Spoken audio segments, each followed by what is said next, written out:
Alright, so for you to disassemble this controller and re-input it on the new one, all you have to do is just go ahead and unplug anything that has something plugged into it.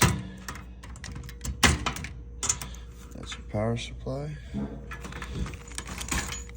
Alright, so separate this. And then here, you can just take this out here.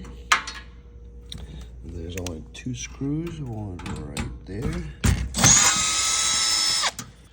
then one down here.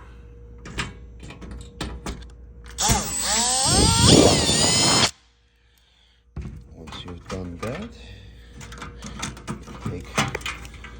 take out the power supply, take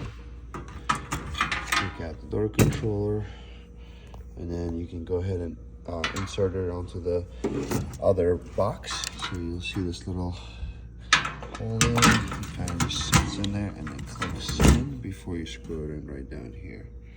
And with this guy, you screw off, and then screw those back in, pop those back on, and then of course here is your network. Go into the controller to power it, and then right down here is where it would go to the network switch.